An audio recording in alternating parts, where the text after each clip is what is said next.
வணக்கம் மக்களே. இன்றைக்கு உலகம் முழுக்க ஒரு பேசு பொருளாக இருக்கிற ஒரு விஷயம் இந்த எப்ஸ்டீன் ஃபைல்ஸ்.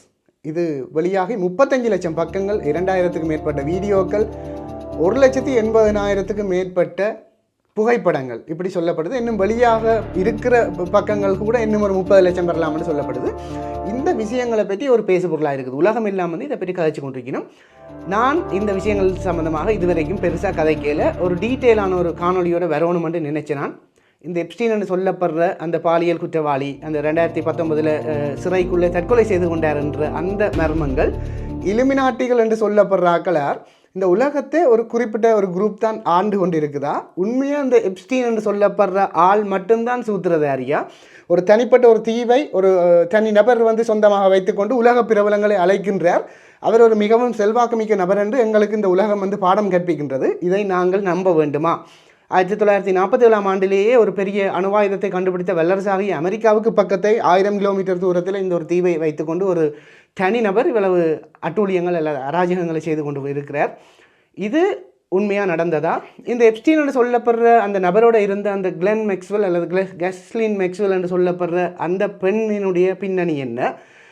கடைசியாக இந்த உலகம் இந்த நேரம் இந்த 30 லட்சம் பக்கங்களை கொண்டு அந்த ஆவணத்தை வெளியிட்டு யாரை தண்டிக்க முற்படுகின்றது அல்லது யாராவது குற்றவாளிகளை அந்த புத்தகம் அவ்வளோ பெரிய பக்கங்களை இனங்காண்டி இருக்குதா எங்களுக்குன்றதை இந்த காணொலி வந்து ஆராய போகுது. தமிழ் ஊடக பரப்பில் ஒரு மிகவும் விரிவான காணொலியை கொண்டு வரணும் என்று நான் நினைச்சேன். தமிழ் எந்திரன், தமிழ் AI, அதாவது ஆர்டிஃபிஷியல் இன்டெலிஜென்ட் எவ்வளோத்துக்கு துல்லியமாக தகவல்களை வழங்குதோ அந்த அளவுக்கு டீட்டெயிலாக இந்த காணொலியை நான் ப்ரொடியூஸ் பண்ணணும் என்று நினைத்து இதை வழங்குகிறேன். இறுதி மட்டும் பாருங்க, மிகவும் ஒரு த்ரில்லிங்கான ஒரு காணொலி, ஒரு சுவாரஸ்யமான காணொலி, உங்களுக்கு அறிவை கொஞ்சம் தூண்டுகின்ற காணொலி. எங்களை அதாவது மடையர்களாக யாராவது ட்ரை பண்ணினமான்றதையும் நான் விரிவாக இந்த காணொலியில் ஆராய போகிறேன். ஒரு விறுவிறுப்பான காணொலிக்குள்ளே உள்ளே போவோம் வாங்கும். யாருன்னு சொன்னால் இந்த எப்ஸ்டீன் சொல்லப்படுற நபர் வந்து 1953 ஆண்டு அமெரிக்காவுடைய நியூயார்க்கில் பிறக்கிறார். இவர் வந்து ஒரிஜின் வந்து இவர் ஒரு ஜூதர். உங்களுக்கு தெரியும், அமெரிக்காவில் நிறைய ஜூதர்கள் இருப்பார்கள். இவர் ஒரு ஜூதர் என்று நான் வாசித்த ஆர்டிகளில் அறிய கிடைக்கின்றது. இவர் என்னென்றால் இவருடைய ஆரம்ப காலம் வந்து இவர் படிப்பில் அவ்வளோ பெரிய இவற்றை மேஜர் என்னென்னு கேட்டால் இவருடைய டிகிரி என்னென்னு கேட்டால் அந்த அளவுக்கு இல்லையாம். ஆனால் இவர் ஒரு பகுதி நேர ஆசிரியராக வந்து ஒரு பள்ளிக்கூடத்தில் போயிருக்கிறார். அங்கே படிப்பிக்க இவர் கொடுத்த அந்த டாக்குமெண்ட்ஸ் வந்து இவர் டீச்சராக கூட எலிஜிபிள் இல்லைன்னு சொல்லி இவர் இடையில நிப்பாட்டினும். ரெண்டாலும் அந்த பாடசாலையில் கிடைச்ச இன்ஃப்ளூயன்ஸை வச்சுக்கொண்டு யாரோ ஒரு பிள்ளையினுடைய பெற்றார் வந்து ஷேர் மார்க்கெட்டில் வேலை செய்திருக்கணும். அப்போ இவர் அதுக்குள்ளே நுழைகிறார். அதாவது நிதி ஆலோசகர்கள் என்று சொல்லுவார்கள் தானே, ஃபினான்சியல் அட்வைசர்ஸ் அல்லது ஃபினான்சியல் கன்சல்டன்ட்ஸ். இப்போ உதாரணமாக இன்சூரன்ஸுக்கு உங்களுடைய அந்த காப்புறுதி நிறுவனத்துக்கு உங்களை இணைப்பதற்காக ஒரு தரகர் வருவார்கள், புரோக்கர்ஸ்ன்னு சொல்லப்படுற அப்படியான ஒரு நபர் தான் இவர். இவர் வந்து அந்த காப்புறுதி நிறுவனத்துக்குள்ளே போய் உழைச்சி கொண்டு நிறைய பணங்களை செல்வாக்கி அந்த தீவு வேண்டெல்லாம் கதை கட்டுப்படுது எங்களுக்கு.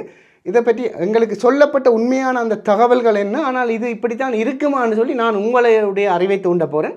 முதலாவது கேட்போம், இவர் அந்த விஷயத்தில் வந்து நிறைய பணங்களை சம்பாதிக்கிறார். எப்படின்னு சொன்னால் அந்த நிதி ஆலோசகர்களாக இவருக்கு பெரிய பெரிய ஆட்கள் இந்த கண்டாக்ட் எல்லாம் கிடைக்குது. அந்த கண்டாக்டுக்கு முக்கியமான ஆள் வந்து அந்த மேக்ஸ்வெல் என்று சொல்லப்படுற அந்த பெண்மணி. அவரை பற்றி கொஞ்சம் காணொலிக்கு பின்னுக்கு கதைப்போம். அவருடைய பின்னணி என்ன, அவர் எப்படி இதுக்குள்ளே வாரார், அவர் இப்போ உயிரோடு இருக்கிறாருண்டா இருக்கிறார், இப்போ சிறைக்குள்ளே இருக்கிறார். இவருடைய அத்தனை பாலியல் குற்றங்கள் அல்லது பாலியலுக்கு தேவைக்காக சிறுவர்களை கடத்தியமை, துன்புறுத்தியமை, கொலை செய்தமை இப்படியான விஷயங்களுக்கு வந்து அவர் உதவி செய்ததுக்காக அவரும் வந்து இப்போ சிறைக்குள்ளே இருக்கிறார். இப்போ விஷயம் என்னன்னு சொன்னால், இவர் எப்படி இவ்வளவு செல்வந்தர் ஆனார்ன்னு சொன்னால் உங்களுக்கு தெரியும், உலகத்தில் இருக்கிற மிகப்பெரிய செல்வந்தர்களை எங்களுடைய வலைக்குள் விழுத்தி விட்டால் அவர்களுடைய கண்டாக்ட் அதாவது இணைப்பு அல்லது அறிமுகம் எங்களுக்கு கிடைத்து விட்டால் அவர்கள் மூலம் அந்த நிதி நிறுவனத்திலே நாங்கள் முதலீடு செய்ய சொன்னால் எங்களுக்கு ஒரு கொமிஷன் வரும். அந்த கொமிஷனை வச்சு இவர் பெரிய பெரிய பணக்காரனாகிறாராம். பணக்காரனாக என்ன நடக்குதுன்னு சொன்னால், இவர் நியூயார்க்கில் இருக்கிற ஒரு மிகப்பெரிய இடத்துல வந்து ஒரு மேன்ஷன் அதாவது மாளிகை ஒன்றை கட்டி அதில் பெரிய ஆடம்பர விடுதிகளை உருவாக்கி அதுக்குள்ளே நிறைய பிரபலங்களை உள்ளே இருக்கிறாராம். அதுக்கு பிறகு உங்களுக்கு தெரியும், இப்போ யாழ்ப்பாணம் என்ற பிரதேசம் என்று அதில் இருந்து ஒரு கொஞ்சம் தூரத்தில் நிறைய தீவுகள் இருக்குது. நெடுந்தீவு, நைனாதீவு, அப்படி தீவுகள் இருக்குது, அனலதீவு, புங்குடுதீவு. இது அமெரிக்காவில் இருந்து 20-30 கிலோமீட்டர் தூரத்தில் இருக்கிற தீவுகள் தான் நான் சொன்ன மாதிரி இப்படி தீவுகள் கிடையாது, யாழ்ப்பாணத்தில் இருந்து. ஆனால் அமெரிக்காவில் இருந்தே 1000 கிலோமீட்டர் ஏறத்தாழ தூரம் உள்ள சென்ட் ஜேம்ஸ் என்ற ஒரு ஐலண்ட், அதை வந்து இவர் தன்னோட சொந்த கட்டுப்பாட்டில் வேண்டுறாராம். இதை என்று நம்ப வைக்கிறார்கள். எங்கள்கிட்ட விஷயத்தை கேட்போம், என்னென்ன மாதிரியெல்லாம் இருக்குது. இதுக்குள்ளே நான் வேறு விஷயங்களையும் கதைக்க போகிறேன். இலுமினாட்டிகள் என்று சொல்லப்படுற ஆட்கள் யார் என்னென்னு சொன்னால், எங்களுடைய தமிழ் சமூகத்தை கொஞ்சம் வெளிப்படைய செய்ய வேண்டும் என்றாக்கா இந்த காணொலியை மிகவும் மெதுவாக ஆறுதலாக ஆராய்ந்து இன்றைக்கு இந்த காணொலியை ப்ரொடியூஸ் பண்ணுறேன். இவர் அந்த தீவை வேண்டினவராம் என்று சொல்லப்படுது. வேண்டினால் அந்த தீவில் இவர் செய்த விஷயங்கள் என்னென்னு சொன்னால், அந்த தீவை பற்றி வடிவாக கேளுங்கோ. அது பிறகு வந்து இவருடைய எப்ஸ்டீன் என்ற பேர்லேயே அழைக்கப்படுது. எப்ஸ்டீன் ஐலண்ட் என்று சொல்லப்படுது. முதல் வந்து சென்ட் ஜேம்ஸ் ஐலண்ட் என்று சொல்லப்படுது. இது கிட்டத்தட்ட அந்த மேற்கிந்திய தீவுகள் என்று சொல்லப்படுறதுக்கு தானே, அதுகளுக்கு கிட்டவாக உள்ள ஒரு தீவுகள் தான் இதுகள். இவர் அதை வேண்டி என்ன செய்கிறாருன்னு சொன்னால், அந்த தீவை சுற்றி பெரிய ஒரு மொத்தமான மதில் அரண்களை சுத்தவர் அமைக்கிறார். ஒவ்வொரு கட்டிடத்துக்கு உள்ளேயுமே வந்து பெரிய பெரிய சுவர்கள், அதாவது இப்போ உதாரணமாக நாங்கள் ஒரு ஹோட்டலில் போகிறோம்டா, ஒரு 5 ஸ்டார் ஹோட்டல், ஒரு 3 ஸ்டார் ஹோட்டலில் போகிறோம்டா, இதில் ஒரு ரூமில் யார் வந்து போயினும் யார் ரெண்டெல்லாம் தெரியும். ஆனால் இந்த தீவுக்குள்ளே வந்து யார் வெறியினும் யார் போயினோம்னு தெரியாது. இப்போ நாங்கள் ஒரு ரூமில் இருந்தால் எதிர் ரூமுக்குள்ளே இருக்கிறால பார்க்கவோ வரவோ அவர் எங்கட பாதையால் வர வேண்டிய தேவையே இல்லை. அந்த மாதிரி ரகசியமாக வடிவமைக்கப்பட்ட தீவு. இந்த தீவுக்குள்ளே வர வேணும் என்றாலும் ஒற்றை வழி பாதை, ஒரு வளைவு மாதிரி அந்த இடத்துல வந்து ஜெட்டி மாதிரி இறங்கி அங்கே போகணும். இந்த தீவுக்குன்னு சொல்லி தனியாக விமான நிலையம் இறங்கு தளம் கூட அமைத்திருக்கிறார்கள். அங்கே வந்து தனிப்பட்ட ஜெட்களில் வந்து இறங்கிட்டு இந்த தீவுக்கு நேரடியாக போட்டில் வர முடியும்ன்ற மாதிரி சொல்லப்படுது. முக்கியமாக ரகசியம். அதை விட பாம் ரேஸ், அதாவது பாம் எண்ணெய் என்று மரக்கறி எண்ணெய் தயாரிக்கிற பாம் மரம் தெரியும் தானே, கிட்டத்தட்ட பனதென்னை மரம் மாதிரி வளரும். அந்த தீவை சுற்றியே வந்து வச்சிருக்கிறார். என்று சொன்னால் அந்த தீவுக்குள்ளே நடக்கிற விஷயங்கள் தெரியக்கூடாது என்பதற்காக அவர் வச்சேன்னு சொல்லப்படுது. என்னுடைய கேள்வி என்னென்னு சொன்னால், இந்தளவும் ஒரு மனிதன் செய்து கொண்டிருக்கிறார் என்று சொன்னால், இந்த ஒட்டுமொத்த உலகத்தையும் கண்காணித்து கொண்டிருக்கக்கூடிய வல்லரசு நாடுகளுக்கு இப்படி ஒரு தனி மனிதன் உள்ளுக்கு செய்து கொண்டிருந்தது தெரியாதன்ற மாதிரியும், அது இப்போ தான் அந்த பாலியல் குற்றங்களுக்காக பிடிக்க தான் இதை போய் குற்றப்புலனாய்வுத்துறையினர் புலனாய்வு அதிகாரிகள் கண்டுபிடிச்ச மாதிரி எங்களுக்கு கதை இழக்கிறார்கள். எனக்கு தெரிஞ்சு இதுக்கு பின்னால் பலருடைய ஒரு நெட்வொர்க்கோடு தான் இது இயங்கி இருக்கும். எப்ஸ்டீன் என்று சொல்லப்படுற ஒரு தனிநபரில் இந்த கதையை முடிப்பதற்கு முயற்சி செய்தாலும் இதுக்கு பின்னால் ஒரு பெரிய வலையமைப்பு இருக்கின்றது என்பது என்னுடைய வாதம். சரி, அது இருக்கட்டும். இப்போ அதுக்குள்ளே வந்து இந்த மாதிரி சுத்தவர இந்த பாமரங்களை எல்லாம் நட்டு, அதை விட அந்த தீவின் வடிவமைப்பை பார்த்தீங்கன்னு சொன்னால் ஒரு பக்கம் உயரமாகவும் மற்ற பக்கம் ஸ்லோப்பாக சாய்வாக போகிற மாதிரியும் இருக்குது. அதுக்குள்ளே நிறைய ஆடம்பர மாளிகைகள், சுரங்கங்கள், பல் மருத்துவமனை கூட இயங்கி இருக்குது. ஆனால் அங்கே என்ன வைத்தியம் நடந்ததுன்னு தெரியலை. அதுக்கேன் பல்ல பிடுங்கினாங்களோ தெரியாது, சிறுவர்களை கொண்டு போய். இதை விட அந்த தீவின் உச்சி பகுதியில் வந்து ஒரு நீல கலரில் ஒரு கோயில் மாதிரி ஒன்று இருக்குது. இதை வந்து 3 விஷயமாக சொல்லப்படுது. அந்த எப்ஸ்டீன் என்ற நபர் வந்து தன்னுடைய இசைக்கூடமாக பயன்படுத்தி இருக்கலாம், அல்லது தன்னுடைய ஒரு வழிபாட்டு தலமாக அதை பயன்படுத்தி இருக்கலாம். இதை விட முக்கியமாக இன்னொன்று சொல்லப்படுது, இந்த உலகத்தை ஆண்டு கொண்டிருக்கின்ற இலுமினாட்டிகள் என்று சொல்லப்படுகின்ற இப்படி கதை இருக்குது. ஆனால் எந்த விதமான நிரூபிக்கப்பட்ட தகவல்களும் இல்லை.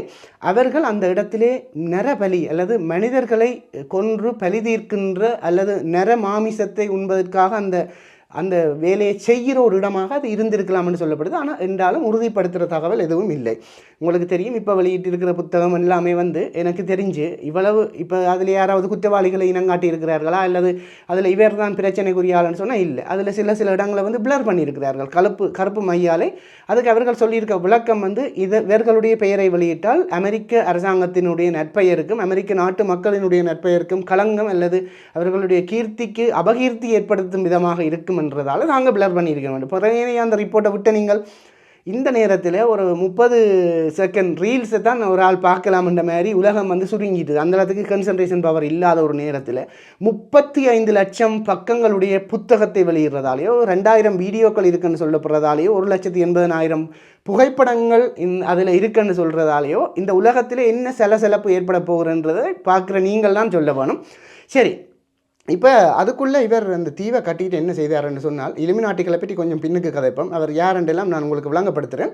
அந்த தீவுக்கு என்ன செய்வார்ன்னு சொன்னாலும் உலகத்தில் இருக்கிற மிகப்பெரிய கண்டாக்ட்ஸ், ஏற்கனவே இவர் அந்த நிதி ஆலோசகராக இருக்க இவருக்கு பெரிய பெரிய கண்டாக்ட்ஸ் எல்லாம் வருதாம். அது எப்படி வருதுன்னு சொன்னால், உதாரணமாக அமெரிக்காவின் எக்ஸ் பிரசிடென்ட்ஸ், அதாவது முன்னாள் ஜனாதிபதிகள் பில் கிளின்டன், அதே மாதிரி அப்போ இருந்த டொனால்ட் ட்ரம்ப், அவர் இப்போ 2ஆம் முறையாக திருப்ப வந்தவர், ஜார்ஜ் புஷ், அதே மாதிரி மைக்கேல் ஜாக்சன் போன்ற திரையுலக பிரபலங்கள், இப்படியான ஆக்கள் இந்த கண்டாக்ட்ஸ் எல்லாம் கூட வருதான். வந்தால் என்ன மாதிரி இருந்தால், ஒரு சிலர் அவருடைய தனிப்பட்ட அந்த ஜெட் விமானங்களில் இந்த தீவுக்கு வந்து போயிருக்கணும், அதற்குரிய ஆதாரங்கள் இருக்குன்னு சொல்லியும், உதாரணமாக டொனால்ட் ட்ரம்ப், அதே மாதிரி பில் கிளின்டன் போன்றவர்களுடைய பெயர்கள் வந்து அந்த ஆவணத்தில் நிறைய தடவைகள் இடம்பெற்றிருக்குன்னு சொல்லிடும். இதை ட்ரம்ப் வந்து வெளிப்படையாக ஒப்புக்கொண்டிருக்கார். அவர் எனக்கு நல்ல ஒரு ஃப்ரெண்ட், நல்ல ஒரு பிஸ்னஸ் மேன், எனக்கு அவரை தெரியுமையா, அதான் அந்த புத்தகத்தில் என்னுடைய பேர் வருதுன்ற மாதிரி சாமர்த்தியமாக அதை முடிச்சிருக்கிறார். இப்போ இந்த நேரம் ஏன் இந்த புத்தகம் வந்ததுன்ற எப்ஸ்டீன் ஃபைல்ஸ் வந்து ஓப்பன் பண்ணப்பட்டதென்றால், டொனால்ட் ட்ரம்ப் வந்து தன்னுடைய தேர்தல் வாக்குறுதியில் வந்து இது ஒரு விஷயமாக சொல்லியிருந்தார். அப்படின்னு சொன்னால், நான் ஜனாதிபதியாக வந்தால் இந்த ஃபைலை ஓப்பன் பண்ணி முழுக்க எல்லாருக்கும் தெரியப்படுத்துவேன். அப்போ நீங்கள் கேட்கலாம், என்னத்தை தெரியப்படுத்த ட்ரை பண்ணுறாருண்டா, இவர் வந்து 2019ஆம் ஆண்டு ஒரு சிறைக்குள்ளே வந்து தற்கொலை என்ற ஒரு மரணத்தில், அதனால் அதுக்குள்ளே ஒரு மர்மங்கள் இருக்குன்னு சொல்லப்படுது, கொலை என்று சொல்லப்படுது. அவற்றை அந்த மர்மங்கள்ன்ற முடிச்சுக்களை விட்டு நான் எப்ஸ்டீன் ஃபைல் சம்மந்தமாக எல்லாருக்கும் எக்ஸ்ப்ளோர் பண்ணுறேன் என்ற மாதிரி ஒரு வாக்குறுதியை கொடுத்திருந்தவர். அதுக்காகத்தான் இப்போ விட்டுருக்கிறார் என்ற மாதிரி ஒரு கதை வந்து அதுக்காக தான் அந்த காரணம் என்று சொல்லப்படுது.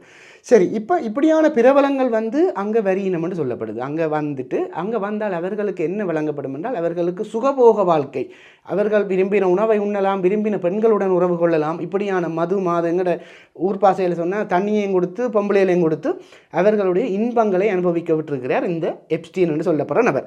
சரி, அவர் அப்படி இன்பங்களை அனுபவிக்க விட்டாருண்டா அதுக்கு பின்னால் ஏதாவது ஒரு ரகசியம் இருக்குன்னு தானே. இறால் போட்டு தான் சுறா பிடிக்கிறேன்னு சொல்லுவார்கள் எங்களுடைய ஊர் பாசையில். அவர் என்ன செய்திருக்கிறாருன்னு சொன்னால் அந்த கட்டிடத்தின் சகல பகுதிகளையும் அந்த அவ்வளோ பெரிய திக்கான சுவர்களுக்குள்ளே கூட ரகசிய கேமராக்களையும் அதை மானிட்டர் பண்ணுறதுக்கு ஒரு பெரிய மானிட்டரையும் வந்து வச்சிருந்து, நிறைய மானிட்டர்ஸ் வந்து வச்சிருந்து ரகசியமாக குளியல் அறைகள், தங்குமிடங்கள், அறைகள், சுரங்க பாதைகள் எல்லா இடமும் வந்து ரகசிய கேமராக்களை பொருத்தி, இது மட்டுமில்லை அவருடைய நியூயார்க்கில் இருக்கிற அந்த மென்ஷனில் கூட அங்கே வந்து போகின்ற பிரபலங்கள் அந்தரங்க காட்சிகளை வந்து பதிவு செய்திருக்கிறார்.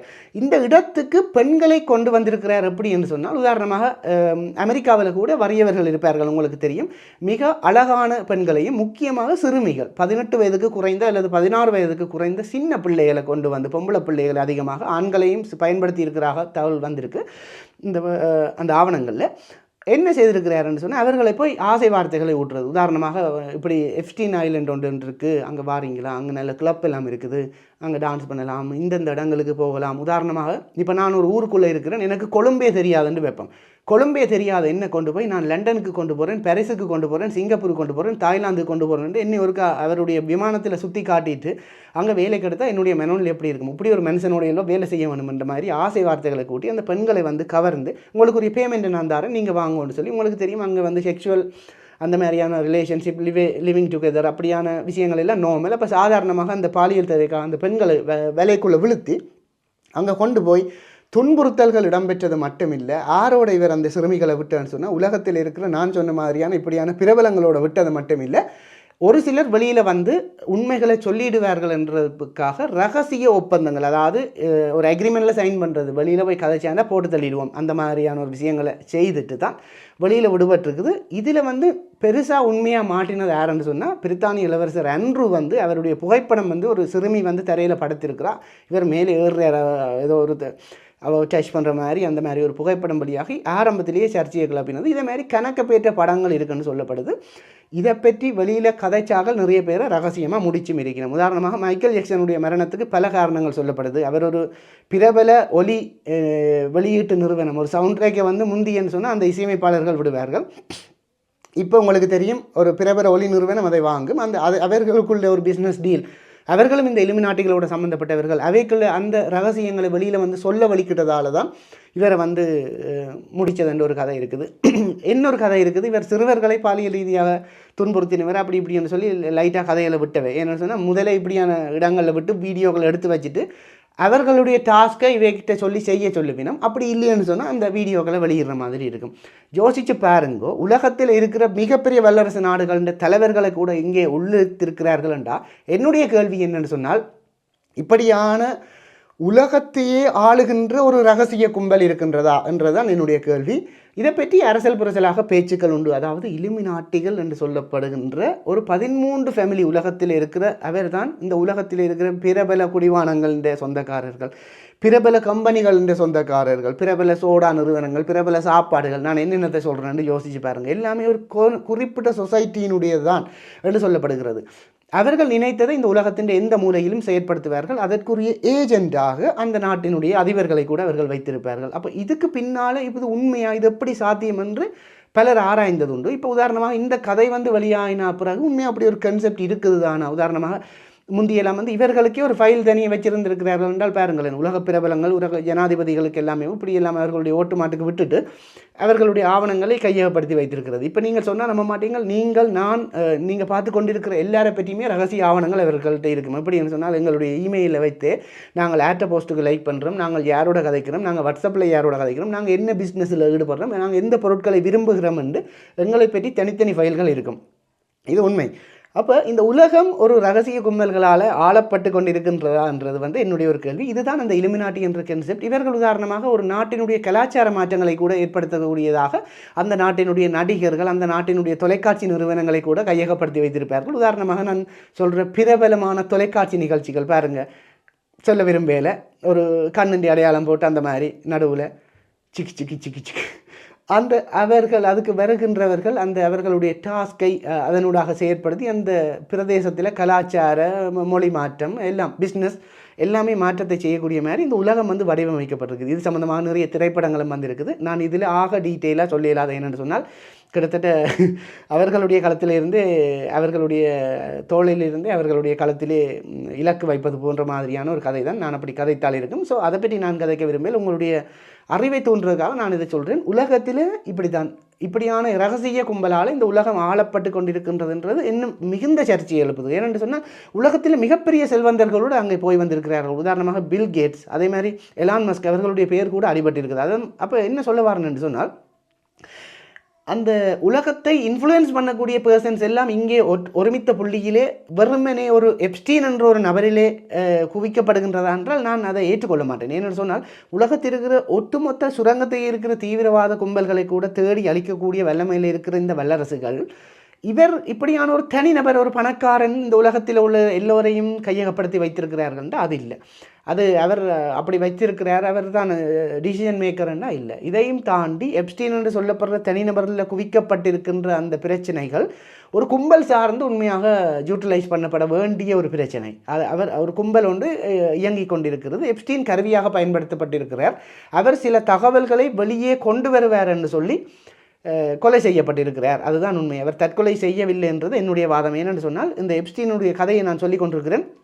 எப்ஸ்டீன் வந்து இப்படியே பிரச்சனைகளை செய்து கொண்டிருக்கேக்க 2009 ஒரு பெண் வெளியில் ஒரு சிறுமி சொல்லுறா, நான் இப்படி ஒரு ஐலண்டுக்கு போய் வந்தேன். நான் அந்த எப்ஸ்டீன் அவருடைய ஐலண்டுக்கு, அங்கே உலகத்தில் இருக்கிற மிகப்பெரிய செல்வாக்கு மிக்க நபர்கள் எல்லாம் அங்கே வந்து போகிறார்கள். சிறுவர்கள் மிகவும் கொடிய முறையிலே கொடுமைப்படுத்துகிறார்கள். அதனுடைய உச்சக்கட்டமாக என்னால் பேசக்கூட முடியாத பல அசம்பாவிதங்கள் அங்கே இடம்பெறுகின்றது என்று அவர் சொல்லி இவருக்கு வழக்கு போட்டிருக்கிறார். அவருடைய பணச்செல்வாக்கால அந்த சிறுமி ஒரு விபச்சாரி என்று சொல்லி இவர் அவருக்கு வழக்கு போட்டு புரோத்தல் கேஸில் வழக்கு போட்டு அவத்தான் உள்ள தள்ள முடிந்ததே தவிர இப்படியான பெரிய நபரை கைது செய்ய முடியவில்லை. உதாரணமாக சொன்னால் அமெரிக்காவில் இருக்கிற மிகப்பெரிய முன்னாள் ஜனாதிபதிகள் கூட அங்கே சென்று வரக்கூடிய நிலைமை இருக்குன்னு சொன்னால் இந்த சிறுமியினுடைய கதை அங்கே எடுபடக்கூடிய சான்ஸ் இல்லை. நான் என்ன சொல்ல வரேன் என்றால், இப்படி இருந்த ஒரு நபர் பயன்படுத்தப்பட்டு ஒரு குழுவினுடைய நடவடிக்கைகளுக்கு அல்லது அந்த குழுவினுடைய அங்கத்தவராக அவரே இருந்து அவர் வெளியே சில தகவல்களை உளறி விடுவார் என்பதற்காக அவர் கொலை செய்யப்பட்டிருக்கலாம். ஏனென்று சொன்னால் இந்த ஒரு பெண்ணினுடைய பாலியல் புகாரின் நிமித்தம் அவர் கைது செய்யப்படுகின்றார். கைது செய்யப்பட்டு வாரத்தில் 7 நாட்களில் 6 நாட்கள், அதாவது கிழமையில் 7 நாளில் 6 நாள் அவர் வெளியில் போய் வரக்கூடிய மாதிரி அமெரிக்காவினுடைய சிறையிலே அதிஉச்ச சுகபோகம் அனுபவிக்கும். அவர் வீட்டில் எப்படி இருப்பாரோ அதே மாதிரி சிறைக்குள்ளே இருந்து வெளியிலே போய் வரலாம், 12 மணித்தியாலம் வேலை செய்யலாம். அந்த டைமுக்குள்ளே அவர் தன்னுடைய தீவுக்கு போய் வரலாம். அப்படியான சுகபோகங்களை அனுபவிக்க விட்டிருப்பார்களா? உதாரணமாக இப்போ சிப்புன்னு சொல்லப்படுற அந்த சிப் அடித்து ஒரு ஆளை மானிட்டர் பண்ணலாம், ஒரு சிட்டிகளால் அவர் எங்கே போகிறார் வராருன்னு. ஆனால் இந்த செல்வாக்கு மிக்க நபர் தன்னுடைய 1000 கிலோமீட்டர் தொலைவில் உள்ள அந்த இடத்துக்கு ஜெட்டில் போய் பிறகு பின்னேரம் ஜெயிலுக்கு இருக்கிறது, பிறகு போய் அங்கே போய் சாப்பிட்டு வர்றது, இதெல்லாம் நடைமுறை சாத்தியமானு பாருங்கள். அப்போ அவர் ஏதோ ஒரு மிகவும் இன்ஃப்ளூயன்ஸான ஒரு ஆக்களோடு அவர் நெட்வொர்க்கில் இருந்திருக்கிறார். இப்படியான நபர் ஏன் இறக்க வேண்டி வந்தது என்று சொன்னால், 2019 அவர் அக்டோபர் மாதம் 10 தூக்கிட்டு தற்கொலை செய்து கொண்டார் என்று சொல்லப்படுகின்றது. ஆனால் இதுக்கு ஒரு சில நாட்களுக்கு முன்னம் இந்த தகவலெல்லாம் நீங்கள் அநேகமாக எல்லாரும் கேள்விப்பட்டிருக்க மாட்டீங்கள். அதால் நான் வடிவாக ஒரு டேட்டாவோடு தான் வந்திருக்கேன். 2019 ஆகஸ்ட் 10 தூக்கிட்டு தற்கொலை செய்தன்னு சொன்னவங்க. ஆனால் அதுக்கு ஒரு கிழமைக்கு முன்னம் இவர் அந்த சிறைச்சாலைக்குள்ளே பட்டாரன்னு ஒரு சத்தம் கேட்டிருக்குது. சத்தம் கேட்டு போய் பார்த்தால் இவருக்கு கழுத்தில் ஒரு காயம் இருந்திருக்குது. ஆனால் இவர் சொன்ன ரீசன் என்ன, சக கைதி, பணைய கைதி, பக்கத்தில் இருக்கிற கைதியை என்னை தாக்க முற்படுறான், சம்மந்தம் இல்லாமல் என்ன கொலை செய்ய முற்படுறான் என்று. ஆனால் அவர்கள் சொன்ன ரீசன், சிறைச்சாலை நிர்வாகத்தினர் சொன்னது, இவர் தான் தன்னை தற்கொலை செய்ய, இவருக்கு சூசைடல் ஐடியாஸ் வந்துட்டுது, இவருக்கு ஒரு மென்டல் ப்ராப்ளம் ஆகிட்டுது, இவர் தற்கொலைக்கு முயல்றார், அதான் அந்த மாதிரி அடையாளம் என்ற மாதிரி கதையை வெளியில் விட்டாங்க. இது நடந்து ஒரு கிழமைக்கு பிறகு அவர் சிறைச்சாலையிலே தற்கொலை செய்து கொள்கிறார். தற்கொலை செய்து கொள்ளும்போது அப்போ அந்த நாட்டு மீடியாக்கள் எல்லாம் கேட்டுச்சுது, ஏற்கனவே சூசைடல் ஐடியாஸ் இருக்கிற ஒரு ஆள் என்று நீங்கள் சொல்லுகிறீர்கள், அப்போ பி ஃப்ரெண்டர் மாதிரி 2 பேரை எந்த நேரமே மானிட்டர் பண்ணுறதுக்கு அவரை விட்டிருப்பீர்கள், எவ்வளவோ சிசிடிவி கேமரா இருக்குது, எங்கே அவர் தற்கொலை செய்ததை காட்டுங்கள் என்று பார்த்தால் அந்த நேரத்திலே மட்டும் அந்த சிசிடிவி கேமராக்கள் எதுவுமே வேலை செய்யவில்லை என்றும், கிட்டத்தட்ட அந்த அந்த அதாவது ஓடை அல்லது ஒரு சுரங்கம் ஒரு ட்ரக் மாதிரி இருக்கும் தானே, அதுக்குள்ளே இருக்கிற 36 சிசிடிவி கேமராவும் வேலை செய்யவில்லை. அங்கே வேலை செய்து கொண்டிருக்கக்கூடிய அத்தனை பணியாட்களும் வந்து நித்திரையை கொண்டு விட்டார்கள். 3 மணித்தியாலும் தொடர்ந்து நித்திரை கொண்டிருக்கணும் எல்லாரும். என்னையா கதை அளக்குறீங்க? திட்டமிட்ட ஒரு மர்மமான ஒரு கொலை அல்லது என்னன்னு சொல்கிறது, ஒரு மரணம் என்று தான் இதை சொல்ல முடியும். அவர் வெளியிலே வந்தால் அவர் சிலர்களது தலை உருளலாம், இந்த உலகத்தினது ரகசியங்கள் வெளியே கசியலாம் என்ற மாதிரி, இதை தான் நான் சொன்னேன் ஏற்கனவே சொன்ன மாதிரி. மைக்கேல் ஜாக்சனையும் அவ்வாறு தான் முடிந்தது. அப்போ இந்த நெட்வொர்க்கில் இருக்கிறார்கள் வெளியில் வந்தால் பிரச்சனை ஆகிடும் என்றதுக்காக அவர் முடிக்கப்பட்டார். அல்லது இப்படியும் ஒரு பாயிண்ட் ஆஃப் வியூவில் பார்ப்போம். யாருமே இப்போ இந்த உலகத்தில் எதையுமே தயாரிக்கக்கூடிய உலகத்தில் அவர் இறந்துட்டார்னு சொல்லி அவர் இப்போவும் வாழவும் கூடும் அங்கே அவரிடத்தை. அது ஆண்டவனுக்கு தான் வெளிச்சம். ஆனால் இந்த நேரத்தில் இந்த ஃபைல்ஸ் வெளியிட்டதனுடைய நோக்கம் வந்து நான் சொன்ன மாதிரி டொனால்ட் ட்ரம்ப் அவர்கள் தன்னுடைய தேர்தல் பரப்புரையில் சொன்ன ஒரு விஷயம், நான் வந்தால் இந்த ஃபைல்ஸ் என்ற டீட்டெயிலை வந்து வெளியில் விடுவேன், அதுக்காகத்தான் நான் இப்போ வந்து இந்த தகவல்களையும் சொல்லியிருக்கேன்னு சொல்லி. இதுக்குள்ள சில பெண்களும் முக்கியமாக பில் கிளிங்டன் அவர்களுடைய துணைவியார் கிளாரி கிளிங்டன் கூட அந்த இடத்துக்கு பல தடவைகள் வந்து போயிருக்கிறார் என்று சொல்லப்படுகிறது. இதற்கு பின்னாலே ஒரு பலத்த சிறுவர்களை கடத்தி அல்லது செக்ஷுவல் ட்ராக்கிங் என்று சொல்லப்படுற நிறைய சிறுவர்களை கையகப்படுத்தி இந்த இடத்துல பாலியல் தேவைக்காக பயன்படுத்தி ஒரு சிலர் வந்து அதாவது மனித மாமிசம் உண்டு இருக்கிறார்கள். அவர்களை இப்போ உதாரணமாக ஒரு பெண்ணுடன் செக்ஸ் வைத்துவிட்டு இவரையே எனக்கு சமைத்து தான் நான் உண்ண போகிறேன் என்று கேட்டு அப்படியான கொடிய முறைகளில் அவர்கள் நடந்திருப்பதாக கூட சொல்லப்படுகிறது. இன்னும் ஒரு திடுக்கிடும் தகவல் என்னென்னு சொன்னால், இவர்களுக்கு பின்னால் இந்த அநாதைகள் ஆச்சிரமங்கள் அப்படி ஒரு நெட்வொர்க்கும் இயங்கி இருக்கு. உதாரணமாக இந்தியா நாட்டிலே கூட பில் கிளிங்டனோட நேரடியாக பில் கிளிங்டன் அவர்களுடைய மனைவி கிளாரி கிளிங்டன் கூட பாராட்டி பேசக்கூடிய, நட்பு பாராட்டக்கூடிய ஒரு பெண்மணி, மதிக்கத்தக்க ஒரு பெண்மணி வந்து அனாதரவாக இருக்கிற குழந்தைகளுக்கு ஆதரவு கரம் நீட்டினார் என்று சொல்லப்படுகிறது. இவையெல்லாம் ஆராயப்பட வேண்டிய விடயங்கள். என்ன ஆதரவு கரம் நீட்டியிருக்கிறார் அல்லது இந்த உலகத்திலே சிறுவர்கள பாதுகாப்பு எப்படி இருக்குது? எங்களுடைய பிள்ளைகள் எல்லாம் இப்போ கொழும்பில் சில இடங்களில் இந்தியாவில் சிறுவர்கள் காணாமல் போகிறார்கள் என்று அவர்கள் எங்கே போகிறார்கள், அவர்கள் என்ன விதத்தில் கொண்டு போய் கொண்டிருக்கிறோம்? இப்படி ஒரு விஷயம்தான் இந்த உலகத்தில் நடக்குதாண்டா? இல்லை, நிறைய நடக்குது. இது ஒரு கதை மாதிரி விட்டுருக்கிறார்கள். 30 லட்சம் பக்கமுள்ள ஒரு புத்தகத்தை இல்லை 35 லட்சம் பக்கமுள்ள புத்தகத்தை எப்படி ஐயா வாசிக்க முடியும் ஒரு மனிதனால்? அப்போ இது ஒரு கதையே தவிர இதுக்கு பின்னால் சிறுவர்களை கடத்தி பாலியல் தேவைகளுக்கு பயன்படுத்துகிற ஒரு அதிகாரபூர்வ வர்க்கத்தில் இருக்கிற ஒரு நெட்வொர்க் கொண்டு இயங்கி இருக்குது அல்லது இயங்கி கொண்டிருக்கின்றது என்பதுதான் உண்மை. என்னென்னு சொன்னால், சேட்டலைட் தொழில்நுட்பங்கள், அணுவாயுதம், இப்படி எத்தனையோ விஷயங்கள் 1950லேயே கண்டுபிடித்த வல்லரசுகள் 2019 மட்டும் ஒரு தனித்தீவில் இந்தளவும் செய்து கொண்டிருந்திருக்கிறான்ன்றதை நம்ப வைக்கணும் என்று எங்கள்கிட்ட கதையளக்கப்படுது என்றால், இப்போ எல்லாம் வந்து இன்னட்டென்ஷன், அதாவது சோஷியல் மீடியாவில் மூழ்கி கிடக்கிற எங்களுக்கு பக்கத்தில் வெடிச்சத்தம் கேட்டாலும் 5 நிமிடத்தில் மறக்கிற ஒரு மனோநிலை வந்துட்டுது. அப்படியான நேரம் இதை விட்டு சரி இந்த 35 லட்சம் பக்கங்களுடைய ஒரு புத்தகத்தில் யாராவது ஒரு ஆள் ஃபைல்ஸில் யாராவது ஒரு ஆள் குற்றவாளியாக காட்டியிருக்கிறார்களாண்டா? இல்லை. அப்போ இது வந்து ஒரு உலகத்தில் எந்த விதமான சலசலப்பை ஏற்படுத்த போகுதா அல்லது பரபரப்பாக இருக்குன்னு சொன்னால் இது மீடியாக்களுக்கு மட்டும்தான் பரபரப்பே தவிர இது ஒரு மிகப்பெரிய பண முதலைகளுக்கோ அல்லது குற்றவாளிகளுக்கோ எந்த விதமான சலசலப்பை ஏற்படுத்த போவதில்லை என்றுதான் மறுக்கப்பட முடியாத உண்மை. நீங்கள் உங்கள்கிட்ட கேட்டுக்கொள்வது என்னென்னு சொன்னால், சிறுவர்களை பாதுகாப்பாக வைத்திருக்க வேண்டும். யாரையுமே நம்பக்கூடாது. இந்த காலத்தில் இப்படி ஒரு கும்பல் இயங்குது. இந்த உலகத்தை கையகப்படுத்தி வைத்திருப்பதற்காக பெரிய வியாபார வலையமைப்புகள், இப்படியான வலையமைப்புகள் தீர்மானங்களை எடுப்பதற்காக ஒவ்வொரு இடத்திலையும் தங்களுடைய ஏஜென்ட்டை, நாட்டினுடைய ஜனாதிபதியாக இருக்கலாம், நடிகர்களாக இருக்கலாம், நான் சொல்கிறது உங்களுக்கு ஒரு பகுத்தறிவுள்ள ஒவ்வொரு தமிழனுக்கும் விளங்கும் நான் என்ன சொல்கிறேன்னு, நரபலி எடுத்து தங்களுடைய மூட நம்பிக்கைகள். உதாரணமாக அந்த புத்தகத்தில் எப்ஸ்டீன் ஃபைல்ஸில் சொல்லப்படுகிறது. அதாவது என்ன புத்தகம் என்றால், பால் என்று சொல்லப்படுற ஒரு வசனம் வந்து பாவிக்கப்பட்டிருக்கிறது. பால் என்றது வந்து யூதர்கள் சாத்தானைத்தான் அப்படி அழைப்பார்கள். பிற்காலத்திலே அப்படித்தான் அழைப்பார்கள். அதாவது தெய்வத்துக்கு எதிரான ஒரு சக்தி, அந்நிய சக்தி, சாத்தான். அந்த பெயர் வந்து ஒரு இடத்தை பயன்படுத்தப்பட்டிருக்குது. அதுக்கு அந்த புத்தகத்தை யாராக இந்த வல்லுநர்கள் என்ன சொல்லுகிறார்கள் என்று சொன்னால், பால் என்று நீங்கள் கூகுள் பண்ணி பாருங்கள் விளங்கும் என்ன மாதிரி என்று. அது வந்து பேங்கை தான் அவர் மாறி எழுதிட்டார், BNKயை தான் மாறியவர் அப்படி எழுத்துப்பிழையாக அச்சிடப்பட்டிருக்கே தவிர அது பால் இல்லை என்ற மாதிரி. கிட்டத்தட்ட அந்த சாத்தானுக்கு நரபலி கொடுக்கிறது இந்த அறிவியல் யுகத்திலையும் இப்படியான விஷயத்திலையும் நடந்து கொண்டிருக்குது.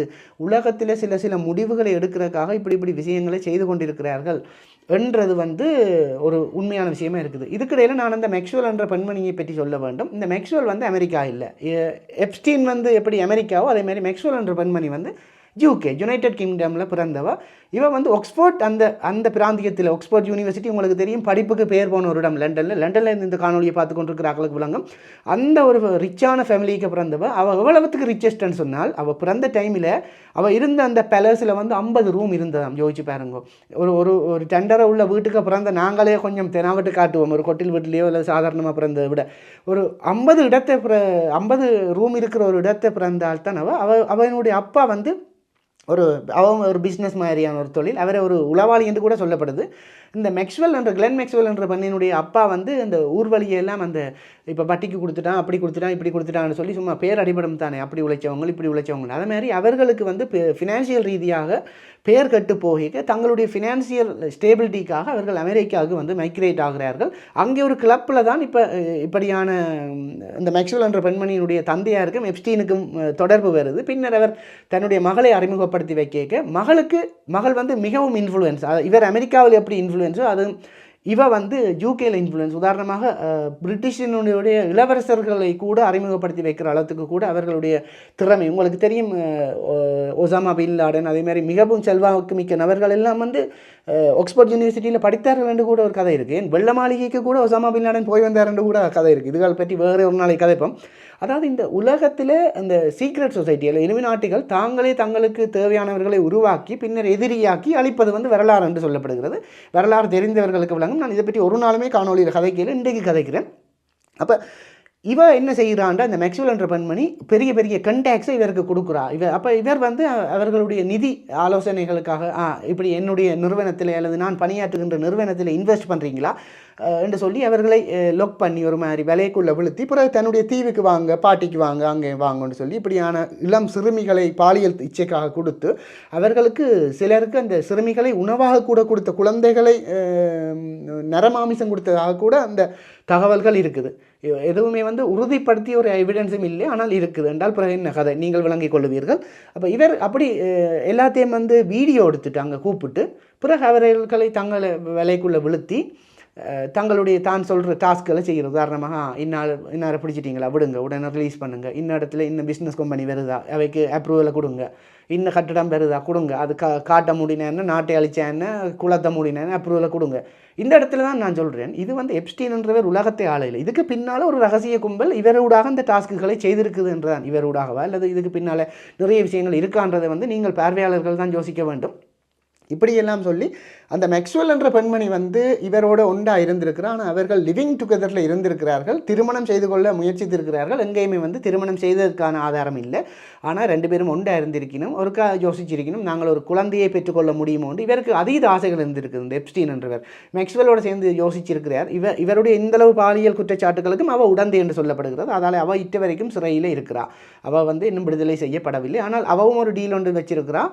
நான் முழுக்க உண்மை சொல்லுறேன்னு சொன்னால் என்னை காப்பாற்றுவேன் அல்லது என்னுடைய முழு விஷயங்களுக்கும் பாதுகாப்புன்னு சொல்லி ஒரு செல்வாக்கு மிக்க நபர் வந்து என்னை சந்தித்து ஒப்புதல் வாக்குமூலம் தந்தால் நான் முழு உண்மையும் சொல்கிறேன். அந்த மாதிரி அவள் இப்போ சிறைக்குள்ளே இருந்து சொல்கிறான்டா. எவ்வளவு தெனாவட்டான அவர்களுடைய நெட்வொர்க் என்று பாருங்கள். இப்போ இருந்து கொண்டு அவள் சொல்கிறான்.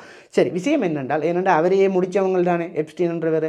அப்போ இந்த எப்ஸ்டீனுடைய அதீத ஆசை என்னென்னு சொன்னால் ஒரு அதீத பவர் உள்ள ஒரு எக்ஸ்ட்ரீம் லெவல் ஹியூமன்ஸை வந்து உருவாக்க வேணும். உதாரணமாக அவர்கள் வந்து இந்த உலகத்தில் மற்ற மனுஷரை மாதிரி இல்லாமல் ஒரு ஆர்டிஃபிஷியல் இன்டெலிஜென்ட் வளர்த்துக்கு அவர்களுடைய பவர் இருக்க வேணும்.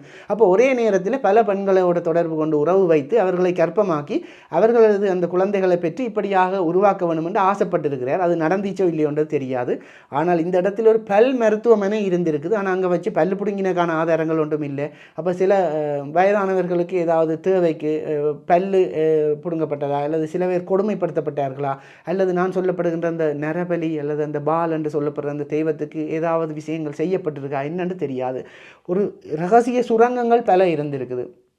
திருப்பவும் நான் சொல்கிறேன், இந்த செய்மதி யுகத்தில் இப்படியான ட்ரெக்கிங்கில் இருக்கிற இந்த யுகத்தில் ட்ரெக்கிங் வந்து எப்போ சேட்டலைட் வந்துடுதோ அப்போ வந்துடுது, இமெயில் வந்து எப்போ வந்துச்சதோ அப்போவே ட்ரெக்கிங்கும் வந்துடுது. ஆனால் இமெயில் ஆரம்ப காலத்தில் வந்து அவ்வளவு அதிக பயனாளிகளை கொண்டிருக்கையில் இப்போ முழுக்க வந்துடுது. உதாரணமாக நீங்கள் உங்களுடைய டேட்டாவை ஆஃப் பண்ணிட்டு போனாலும் நீங்கள் போகிற இடங்கள் முழுக்க உங்களுடைய தொலைபேசிக்குள்ளால் ட்ராக் பண்ணப்படும். உங்களுடைய கான்டாக்ட்ஸுகளால் உதாரணமாக நீங்கள் என்னுடைய தொலைபேசி இலக்கம் உங்களுடைய ஃபோனில் இருக்கின்ற என்ன ஃபேஸ்புக்கில் உங்களுக்கு சஜஸ்ட் பண்ணும். அப்படியான இந்த உலகத்தில் இப்படி ஒரு நபர் வாழ்ந்திருக்கிறார். அவர் ஒரு பெரிய அதீத செல்வாக்கானவர், ஒரு எக்ஸ்ட்ரீம் லெவல் ஒரு ஆள், ஒரு கிரைமான மேன் என்று சொல்லி எங்களுக்கு மண்டையில் மாவரைக்கப்படுகிறதா என்றதான் என்னுடைய இந்த கேள்வி. சரி, இதெல்லாம் முடிஞ்சுது. அவர் முடிஞ்சாண்டு இப்போ ஒரு சிசிடிவி ஃபுட்டேஜ் ஒன்று விட்டுருக்குறாங்க. அவர் இறந்த அன்று ஒரு ஒரேஞ்ச் நிறத்தில் ஒரு உடுப்போடு ஒரு ஆள் போகிற ஒரு 2.5 நிமிட சிசிடிவி ஃபுட்டேஜ் வெளியாகிருக்கு. ஏன்னா முதல் அந்த சிசிடிவி ஃபுட்டேஜில் 2.5 நிமிடம் வந்து ட்ரிம் பண்ணப்பட்டிருக்குது. இப்போ அந்த 2.5 நிமிடத்தில் அந்த ஒரேஞ்ச் கலர் போகிற ஆள் யாருன்னு சொன்னால் அப்போ கேட்டிருக்கணும் சிறைச்சாலை நிர்வாகத்திற்கு அவை சொல்லியிருக்கணும் வந்து அதை ஒரேஞ்ச் கலர் வந்து சாதாரணமாக யாருமே பாவிக்கிறது இல்லை, யாராவது சக கைதிகளாக இருக்கலாம். அந்த நேரம் அவர்களை அங்கே அந்த இடத்துல ட்ரான்ஸ்ஃபர் பண்ணியிருப்போம், அதால் அவ்வளவுதான் என்ற மாதிரி முடிச்சிருக்கணும்.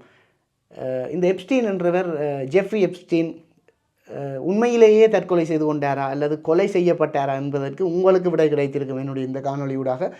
ஆனால் சிறைச்சாலை நிர்வாகம் உட்பட அந்த அமெரிக்க அரசாங்கமே 2019ஆம் ஆண்டு ஒஃபிஷியலி டிக்ளேர் பண்ணது அவர் தற்கொலை தான் செய்து கொண்டார் என்று. அப்போ இப்படி ஒரு மனிதன் வாழ்ந்திருக்கிறார், அவர் தற்கொலை செய்து கொண்டிருக்கிறார் என்றது உண்மை. இப்போ அவருடைய அந்த ரகசிய ஆவணங்கள் தான் இந்த எப்ஸ்டீன் ஃபைல்ஸாக வெளியாகி இருக்குது. வெளியாகி உலகமெல்லாம் பரபரப்பாக இருக்குது. இதுக்குள்ள புடின் என்ற ரஷ்ய ஜனாதிபதி விளாடிமிர் புடினை பற்றி 105 தரம் அந்த புத்தகத்தில் இடம்பெற்றிருக்குன்னு சொல்லப்படுது. புட்டினை பற்றி உங்களுக்கு ஒரு கதை தெரியுமோ தெரியாது. அவர் எனக்கு மிகவும் பிடித்த நபர். அதாவது அவர் ஒரு நல்ல கராட்டி பிளாக் பெல்ட் நினைக்கிறேன். அதை விட புட்டின் வந்து அவருடைய தந்தை வந்து யுத்தத்தில் இறந்த மூட்டம். அவர் ஒரு போரில் நின்றுட்டு வாரார் வீட்டில்.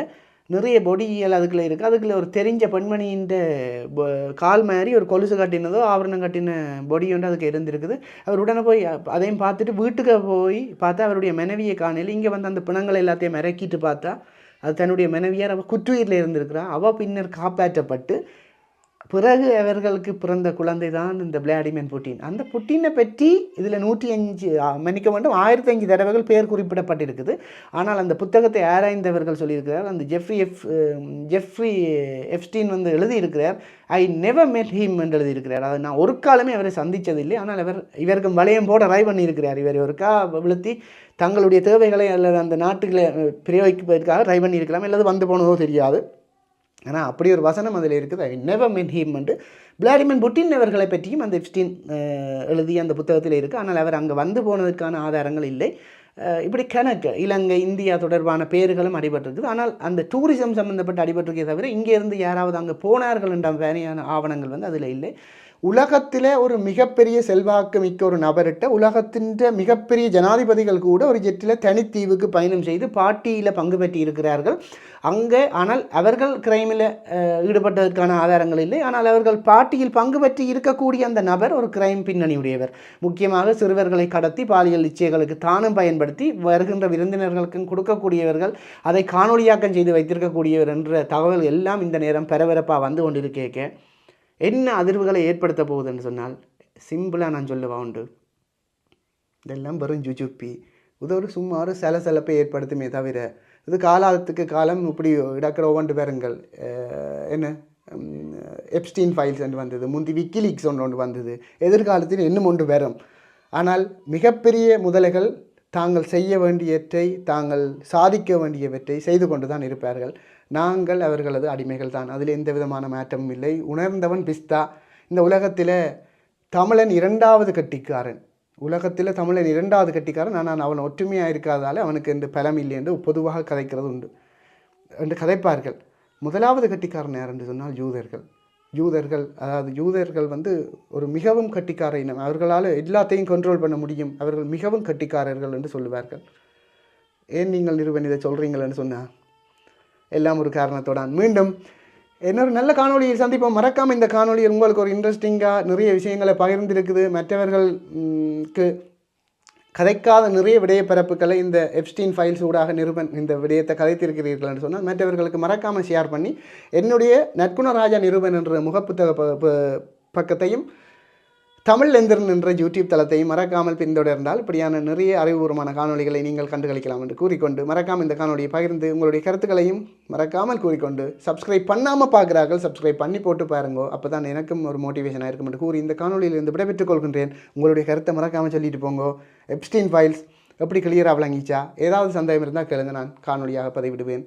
நன்றி, வணக்கம்.